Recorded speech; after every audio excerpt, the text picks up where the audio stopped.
আপনার জীবনে কি বারবার বাধা আসছে, মন শান্ত থাকছে না? আপনি কি ভাবছেন ফিরোজা পাথর পড়লে সব সমস্যা দূর হবে?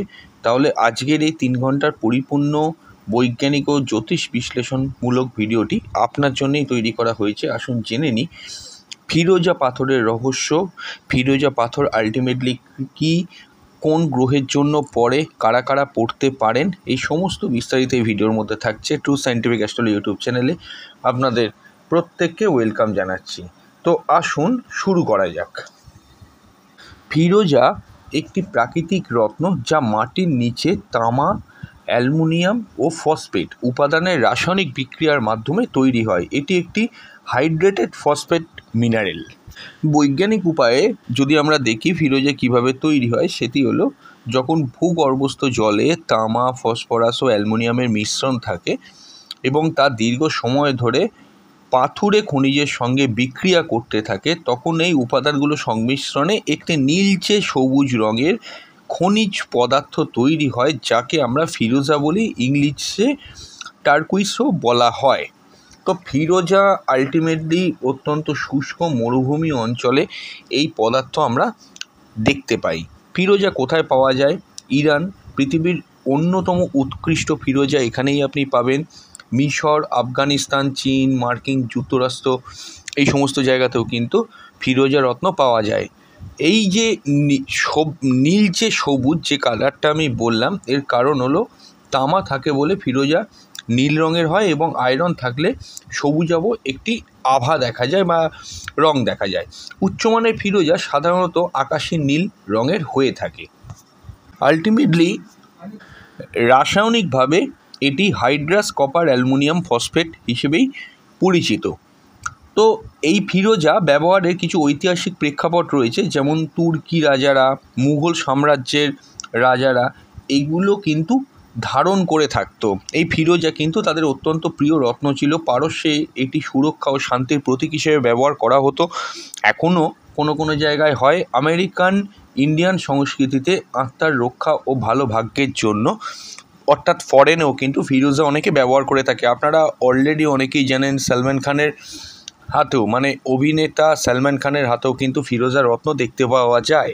এই ফিরোজা রত্ন পরলে সাধারণভাবে অনেকে কনফিডেন্স ফিরে পান, একটা শান্তি ও প্রশান্তি অনুভব করেন, বিশ্বাসের জোর ও মনের জোর আসে এবং অবশ্যই কিন্তু জীবনে চলার পথ অনেকটা মসৃণ হয়ে ওঠে, এগুলি কিন্তু জানবেন। এবং ফিরোজার আরও অনেক গুণ আছে। আকর্ষণ ক্ষমতা বাড়িয়ে তোলে, ভালো ভালো প্রসপিরিটি লাভ হয়, প্রপার্টি ক্রয়, অর্থ আসা, আপনাকে সবাই যে চাইছে। এছাড়াও ফিরোজার বলতে শুরু করলে শেষ হবে না, অনেক বড় বড় গুণ আছে।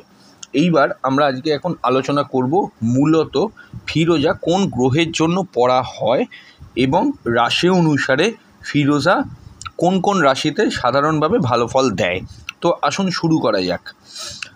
ট্রু সায়েন্টিফিক অ্যাস্ট্রোলজি ইউটিউব চ্যানেলে এখন যারা ভিডিওটা শুনছেন, এখন অবধি চ্যানেলটা সাবস্ক্রাইব না করলে সাবস্ক্রাইব করে অল নোটিফিকেশান বেলটি কিন্তু প্রেস করে দেবেন। দেখুন, ফিরোজা মূলত শুক্র ও বৃহস্পতি গ্রহের সহায়ক পাথর। মেনলি কিন্তু বৃহস্পতি, প্রধানত বৃহস্পতি গ্রহের প্রতিকার হিসেবে কিন্তু ফিরোজা রত্ন ধারণ করা হয়। অনেকে মনে করে বা অনেক সময় আমরা দেখেও থাকি চন্দ্র বা রাহু খুব দুর্বল হলেও কিন্তু ফিরোজা রত্ন অনেক জ্যোতিষ বন্ধুরা দিয়ে থাকে। রত্নটি শুভত্ব বাড়ায়, তেজ বাড়ায়, আত্মবিশ্বাস ও সৌন্দর্যবোধ উন্নত করে। এইবার আমি এখানে 12টা লগ্নের কথা বলছি, কোন লগ্নের ক্ষেত্রে আলটিমেটলি এই ফিরোজা রত্ন ধারণ করলে কি কি ফল, মানে কোন লগ্নের জন্য ফিরোজা রত্ন শুভ, এটি কিন্তু খুব গুরুত্বপূর্ণ। যারা ফিরোজা রত্ন পরবেন বলে মনে করেছেন তাদের উদ্দেশ্যে আমি বলবো এই জায়গাটা একটু ভালো করে শুনবেন, তাহলেই কিন্তু বুঝতে পারবেন। আমি একদম ইন জেনারেল ওয়েতে বলছি, কোনো গ্রহের যোগ সংযোগের কথা বলছি না। আপনার যে লগ্ন সেই লগ্ন অনুযায়ী ফিরোজা শুভ গ্রহ কিনা এইখান থেকে আপনি বুঝতে পারবেন। তো আসুন শুরু করা যাক। সর্বপ্রথমে মেষ লগ্নের ক্ষেত্রে ফিরোজা খুব যে ভালো ফল দেয় তা কিন্তু নয়, তবে শুক্র বা বৃহস্পতি যদি আপনার লগ্ন ছকে বা জন্ম চার্ট বা ন্যাটাল চার্টে দুর্বল থাকে, তখন আপনি কিন্তু ফিরোজা রত্ন ধারণ করতে পারেন। বৃষ লগ্নের জন্য শুক্রের রাশি, বৃষ হচ্ছে শুক্রের ঘর, সেক্ষেত্রে ফিরোজা কিন্তু বেশ উপকারী স্টোন হিসেবে কিন্তু ব্যবহার করা যেতে পারে। মিথুন লগ্নের জন্য ফিরোজা অত্যন্ত নিরপেক্ষ ফল দেয়, তবে বৃহস্পতি যদি খুব দুর্বল হয় সপ্তমপতি এবং দশমপতি হিসেবে, তাহলে কিন্তু আপনি ফিরোজা রত্ন ধারণ করতে পারেন। কর্কট লগ্নের জন্য চন্দ্র বৃহস্পতির কারণে আপনি ফিরোজা রত্ন ধারণ করতে পারেন। কর্কট লগ্নের জন্য ফিরোজা কিন্তু অত্যন্ত শুভ ফল দেয়। সিংহ লগ্নের জন্য অবশ্যই কিন্তু আমি এইটুকু বলবো, যেহেতু এটি সূর্যের রাশি বা রবি গ্রহের রাশি, ফিরোজা পরা কিন্তু সচরাচর ঠিক নয়। কন্যা লগ্নের জন্য এটি বুধের ঘর, মনের অস্থিরতা বাড়তে পারে। চতুর্থপতি সপ্তমপতি বৃহস্পতি একাধারে অশুভ গ্রহ কন্যা লগ্ন অনুযায়ী, সেক্ষেত্রেও কিন্তু ফিরোজা রত্ন ধারণ করা উচিত না। তুলা শুক্রের রাশি হয়, অবশ্যই যাদের তুলা লগ্ন তারাও কিন্তু ফিরোজা ধারণ করে দেখতে পারেন। বৃশ্চিক লগ্নের জন্য ফিরোজা ধারণ করা কিন্তু অত্যন্ত ঝুঁকিপূর্ণ, কারণ বৃহস্পতি ও শুক্র সাধারণভাবে বৃশ্চিক লগ্ন সাপেক্ষে কিন্তু মারক ফলদায়ী হয় এবং অশুভ গ্রহ, মেনলি অশুভ গ্রহ। তাই জন্যে কিন্তু ফিরোজা আপনাদের ক্ষেত্রে ধারণ করতে গেলে অনেক চিন্তাভাবনা করে ধারণ করতে হবে। ধনু লগ্নের জন্য অবশ্য খুব ভালো, বৃহস্পতির রাশি, এখানে ফিরোজা কিন্তু খুব সহায়ক একটি ভূমিকা পালন করবে। মকর লগ্নের জন্য শনি ও শুক্র খুব নিরপেক্ষ থাকে, অবশ্যই কিন্তু এক্ষেত্রে আমি বলবো আপনি ফিরোজা যদি ধারণ করেন, ফিরোজা ইন জেনারেল কেস আপনাদেরকে নিরপেক্ষ একটি ফল দেবে, তবে আপনারা যদি মনে করেন ধারণ করবেন, করে দেখতে পারেন। কুম্ভ লগ্নের জন্য রাহু ও বৃহস্পতির যদি কম্বিনেশন থাকে তাহলে কিন্তু ফিরোজা ধারণে খুব ভালো ফল পাবেন। মীন লগ্নের জন্য এটি বৃহস্পতির রাশি, এখানে ফিরোজা ধারণ করলে আপনি খুব ভালো ফলাফল পাবেন। তাহলে 12টা লগ্ন আপনি বুঝতে পারলেন। এখানে প্রত্যেকটাই কিন্তু আমি লগ্ন ধরে ডেসক্রাইব করেছি, মনে রাখবেন। চন্দ্র লগ্ন ও রাশি লগ্ন অনুযায়ী আলাদা বিশ্লেষণ যেটি শুনলেন, এরপরেও আমি বলবো কারোর যদি লগ্নে বৃহস্পতি দুর্বল থাকে অবশ্যই কিন্তু ফিরোজা ধারণ করে দেখতে পারেন।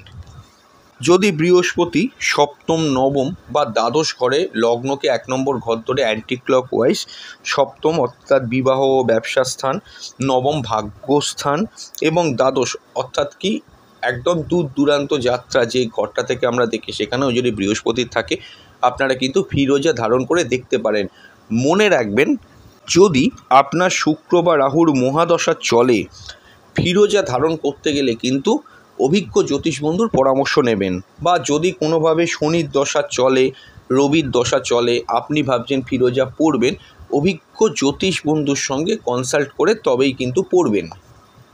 যে সমস্ত লগ্ন রাশির ক্ষেত্রে বৃহস্পতি যদি ষষ্ঠ, অষ্টম বা দ্বাদশ ঘরের অধিপতি হয়, সে সমস্ত লগ্ন রাশির ক্ষেত্রে, বিশেষ করে লগ্নর ক্ষেত্রে কখনোই কিন্তু ফিরোজা ধারণ করবেন না। সেটা কিন্তু সমস্যার কারণ সাধারণভাবে হতে পারে। আপনার যদি খুব ইচ্ছে হয় জ্যোতিষ বন্ধুর সঙ্গে পরামর্শ করে তবেই কিন্তু পড়বেন। একটা জিনিস মনে রাখবেন, এখানে ফিরোজা রত্ন ধারণ করে যেমন ভালো ফল পাওয়া যায়, ভালো ফলের মধ্যে সবথেকে হচ্ছে কি আমি মনে করি অর্থ, শিক্ষা, মানসিক প্রশান্তি, বিদেশ যাত্রার সুযোগ, এগুলো কিন্তু বৃদ্ধি পেতে পারে। মেষ লগ্নের জন্য নবমপতি দ্বাদশপতি হয় নিউট্রাল ফল দিয়ে, একটু আগেই বলেছি। মূলত কিন্তু আমি বলবো কর্কট লগ্নের জন্য, ধনু লগ্নের জন্য, তুলা লগ্নের জন্য, মীন লগ্নের জন্য, কুম্ভ লগ্নের জন্য, এই সমস্ত লগ্নের জন্য ফিরোজা কিন্তু খুব ভালো কাজ করে। অবশ্যই বৃহস্পতির অবস্থান দেখে পড়তে হবে, এমন নয় বৃহস্পতি আজ খুব ড্যামেজ হয়ে আছে বা খুব নেগেটিভ পজিশানে বসে আছে আপনি পড়ে ফেলবেন, সেটি করলে কিন্তু হবে না। ভুলবশত ফিরোজা পড়লে অসুস্থতা বৃদ্ধি, ভাগ্যহ্রাস, বিবাহ বিচ্ছেদ, মানসিক ভারসাম্যহীনতা, এগুলি কিন্তু অবশ্যই দেখতে পাওয়া যায়। আচ্ছা, ফিরোজা রত্ন যখন ধারণ করবেন, কিভাবে ধারণ করবেন শুনুন। ফিরোজা পাথর যখন ক্রয় করবেন তখন সার্টিফাইড স্টোনটাই কিনবেন, যাতে করে মনের মধ্যে কোনো ডাউট না থাকে। বৃহস্পতিবার সকালে ব্রহ্ম মুহূর্তে উঠে রূপো বা পঞ্চধাতুর রিংয়ে এই ফিরোজা রত্ন ধারণ করে ডান হাতের তর্জনী আঙুলে পরতে পারেন। মোটামুটি 5 থেকে 7 রতি ফিরোজা রত্ন পরাই বাধ্যতামূলক। এবং অবশ্যই মনে রাখবেন, এই স্টোনটি ধারণ করার আগে নিজের নাম গোত্রে কোনো শিব মন্দির থেকে শোধন করিয়ে তবেই কিন্তু পড়বেন। ফিরোজা অরিজিনাল এটি আপনি বুঝবেন কি করে? দুধে ভিজিয়ে রাখতে পারেন, অবশ্যই কিন্তু সেখান থেকেও আপনারা বুঝতে পারবেন। সাদা কাপড়ে ঘষে দেখুন সেই রং ছাড়ে কি না, এইভাবেও কিন্তু বুঝতে পারা যায়। সবথেকে আমি বলবো আপনাদের এত কনফিউশনে যাওয়ার দরকার নেই, ল্যাব টেস্ট করে নেবেন, সেখান থেকে সার্টিফিকেট নিয়ে নেবেন, তাহলে আর কোনো ডাউট থাকবে না। তবে মনে রাখবেন, ভুল ফিরোজা পড়লে কিন্তু অবশ্যই এটা অনেক সমস্যার কারণ হয়ে যায়। বারবার বলবো, যদি কারোর ইচ্ছে থাকে ভালো করে স্টাডি করে তবেই কিন্তু পড়বেন। আমাদের এই ভিডিওগুলো একটা বেসিক আইডিয়া দিতে পারে, কিন্তু কংক্রিট আইডিয়া কখনো কোনো ভিডিও থেকেই আপনি পাবেন না। যেটা সত্যি সেটাই সত্যি, কারণ আপনার হরোস্কোপে এমন কোনো গ্রহযোগ আছে সেটা তো এখানে বসে আমি দেখতে পাচ্ছি না। একটা আইডিয়া নিন, সেখান থেকে কোনো জ্যোতিষ বন্ধুর কাছে গিয়ে হরোস্কোপ চেকিং করে তবেই কিন্তু পড়বেন। আপনার পছন্দ হলো আপনি পড়ে নেবেন, এই কাজটা কিন্তু করবেন না। সাধারণভাবে আমরা এইটুকু বলতে পারি, বৃহস্পতি যদি দ্বাদশভাবে দুর্বল হয় তাহলে ফিরোজা কিন্তু কার্যকর হতে পারে। বৃহস্পতি পাপক গ্রহের সঙ্গে যুক্ত, রাহু যুক্ত হয়ে আছে, কেতু যুক্ত হয়ে আছে, অষ্টমপতির সঙ্গে যুক্ত হয়ে আছে, তাহলে বৃহস্পতিকে স্ট্রং করতে আপনি ফিরোজা পড়তে পারেন। বৃহস্পতি রাহু এবং কেতু দ্বারা প্রভাবশালী হয়ে আছে, সেক্ষেত্রেও কিন্তু ফিরোজা উপকারী। বৃহস্পতির দৃষ্টি যদি পঞ্চম, সপ্তম, নবমে থাকে তাহলে শিক্ষার সম্পর্ক এবং ধর্মে তো প্রভাব পড়বে। সেক্ষেত্রেও কিন্তু সেই দৃষ্টিগুলো যদি দুর্বল হয়ে যায় তাহলেও কিন্তু ফিরোজা রত্ন অনেক সাহায্য করতে পারে আমাদেরকে, যদি আমরা ধারণ করি বা আপনারা ধারণ করেন। ফিরোজা পাথর একদিকে যেমন আশীর্বাদ, তেমন ভুল ব্যবহারে অভিশাপ হতে পারে। সঠিক জ্যোতিষ বিশ্লেষণ ছাড়া পাথর কিন্তু ব্যবহার করা বিপজ্জনক। পাথর পড়ার আগে অভিজ্ঞ জ্যোতিষ বন্ধুর পরামর্শ নিয়ে নিন। আর অবশ্যই আপনারা নিচের কমেন্ট বক্সে জানান কারা কারা ফিরোজা পড়তে চাইছেন, বা কেউ পড়ে আছেন কিনা, বা আপনার কখনো পড়ার ইচ্ছে হয়েছে কিনা, এবং ভিডিওটাকে অন্যান্য গ্রুপে শেয়ার করে দিন। খুব তাড়াতাড়ি ফিরে আসবো আমরা নতুন এক ভিডিও নিয়ে। নমস্কার।